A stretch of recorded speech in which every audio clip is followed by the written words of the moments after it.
Josh and I live in Raleigh, North Carolina, and so last summer when we were planning our camping trips, we wanted to beat the heat. It is regularly high temperatures with high humidity, so it often feels like it's in the upper 90s and into the hundreds. But we are part-time van lifers, we're not full-time van lifers, so we can't just take off to Colorado or Canada or wherever for 3 months at a time. But we do have access to the Appalachian Mountains. So the question was, are the Appalachian Mountains elevated enough for us to get some relief from the heat during the summer? I'm going to walk you through our trips. You'll see what elevation you need to get some relief from that summer heat. So our first trip in June was to Bandit's Roost, which is Army Corps of Engineers campsite on a lake near Wilkesboro, North Carolina.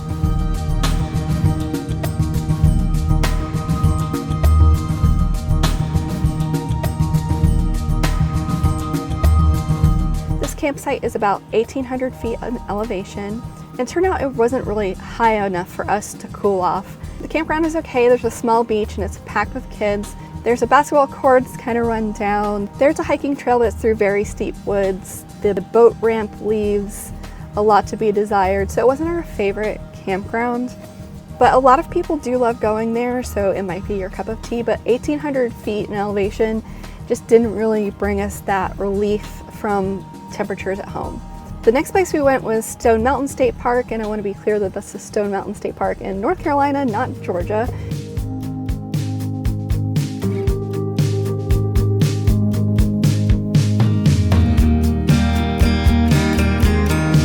The top of Stone Mountain is roughly 2,300 feet in elevation, but the campground is at around 1,600 to 1,800 elevation. So it's roughly the same as Bandit's Roost. It did feel nicer, and maybe it was just a cooler weekend the weekend we were there.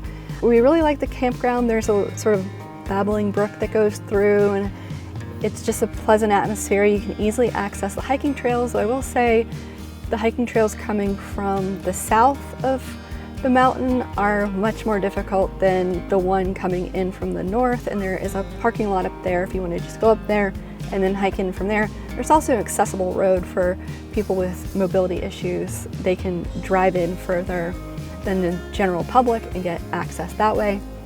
So we enjoyed our time there. It is a little further north than Bandit's Roost, and it is close to an area that does experience cooler temperatures, which we'll get to later. So maybe that proximity to that climate helped it be a little more cool. But if I have to choose a campground around 1,800 feet that I want to use to cool off at during the summer, I'm probably going to try Stone Mountain. For the 4th of July, we had the whole week, and so we first went up to West Virginia.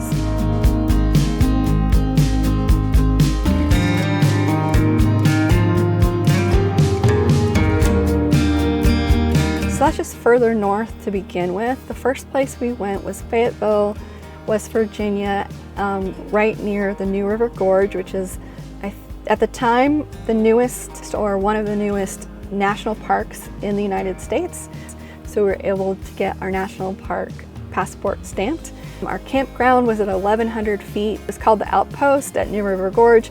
This is a super fun campground. There's tents and RV sites and cabins, and some of them are in the woods and some of them are out sort of in a field. And they had this big field where they had a concert one night. There was a food truck there, and it was a super fun place to stay. I highly recommend going there.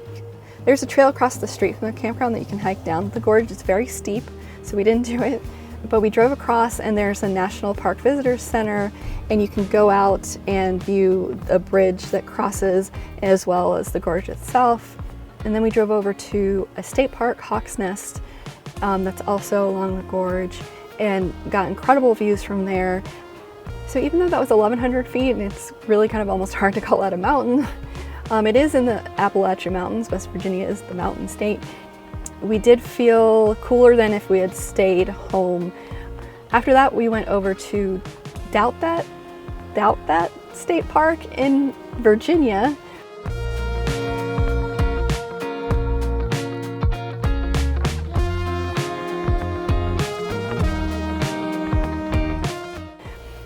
Still in the Appalachian Mountains, And first we stayed at a regular campground, and it was very peaceful and quiet, and we had no cell signal.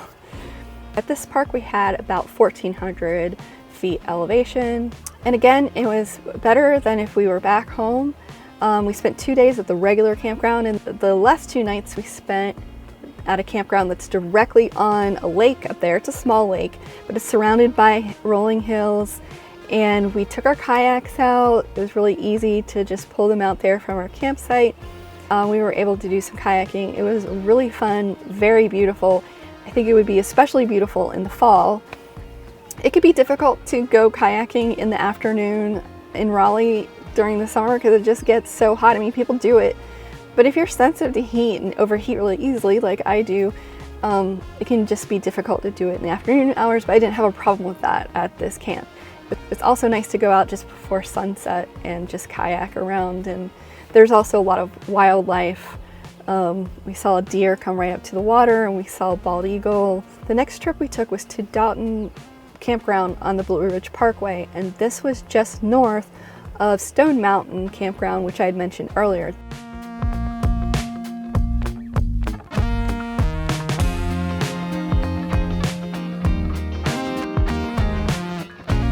This is an area where we were finally getting really great temperature relief from back home. It was in the 70s in like late July. It was so nice. And it's a good thing too, because this campground didn't have electrical hookups. So if it was hotter, we would have just gone through our battery. And yeah, we're luckily on the Blue Ridge Parkway. So if you have to regenerate the battery for a drive, at least you've got a nice way to do it. But we didn't have to because we weren't using the battery that much because the temperatures were so nice. If you drive or hike a short ways down, there's the Dalton Recreation Area. It's absolutely gorgeous. There's overlooks to see the mountains, there's hiking trails, there's picnic areas with incredible views. It's a really nice area and very underrated. A lot of people go to the parkway south of 421, more close to Asheville, where the elevations are higher and so things look more, majestic or whatever.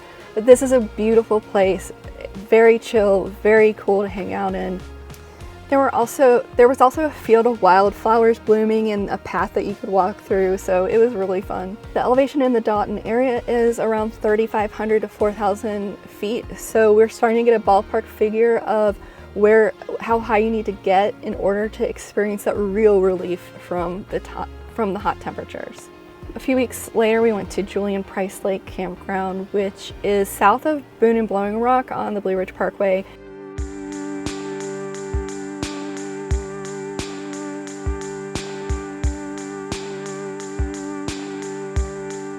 We tried staying at the campground that's directly on the lake without realizing that those sites were really mostly set up for tents. There's a few RV sites, they were totally booked. They let us switch to a more RV compatible site, which was across the parkway, so not on the lake, which was kind of a bummer. We had planned to hike around the lake, and somehow we switched our plan and ended up going to Banner Elk, which is this cutesy little town. The elevation there was 4,000. It was, again, a bit of a warm day, but we walked around without feeling too overwhelmed. And we went to an olive oil shop, we got ice cream, we went and got, I think, iced coffee or tea or something like that. And we just had a great time, and then we made our way back to our campground. I think one of the reasons we didn't end up doing more hiking was because there had been a sighting of a mama bear and her cubs, and that can be a precarious situation because mama bears can often feel like they need to protect their cubs, and so they were warning all the campers to please watch out. That's sometimes just my anxiety kicking in too much because it did seem like people were hiking without issue. But again, there were no hookups at this campsite, but it really wasn't a problem in terms of us using up all of our battery. We only have battery, we don't have like a gas generator in it. I think those aren't allowed overnight anyway. And the last trip we took to the mountains, and by the way, with the exception of the West Virginia trip, these are weekend trips that we're taking because, like I said, we're part-timers. The last trip of the summer that we took was to Boone, and we stayed at the KOA up there.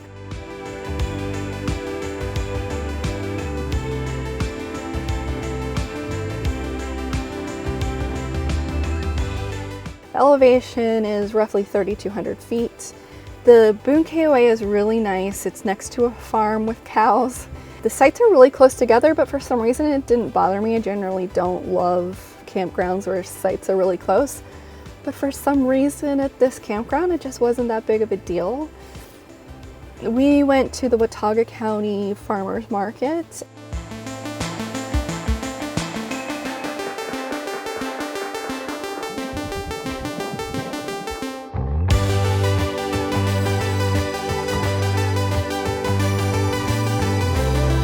And then we ate outside at an Italian restaurant, and then we went up to West Jefferson and walked around. That's another cute little town, and we just visited some shops and things like that. It was a little bit warmer. It's August, which is just a truly miserable month in the South. It was still better than if we had stayed home in Raleigh that weekend. So the conclusion is that you need to get above 3,000, preferably up to around 3,500 feet or higher, to experience that really good relief from the temperatures in Raleigh or central North Carolina. But yes, you can get relief in the Appalachian Mountains during the summer. Now, as you go further north, because the temperatures tend to not to be quite as high in general, there's definitely heat waves in the north. You might not have to go as high in elevation to experience more relief. You may not even need, in certain locations up north, you might not even have to get at elevation at all to experience the relief from the southern temperatures. So, but those are areas that are kind of far from us, and Appalachian Mountains go all the way up to Maine. In Maine, you may not need that elevation to experience nice temperatures in the summer. That was our experience in North Carolina, getting relief from the heat. If you have any tips on how to escape the heat in the South while camping, we would love to hear them. Drop us a comment and let us know.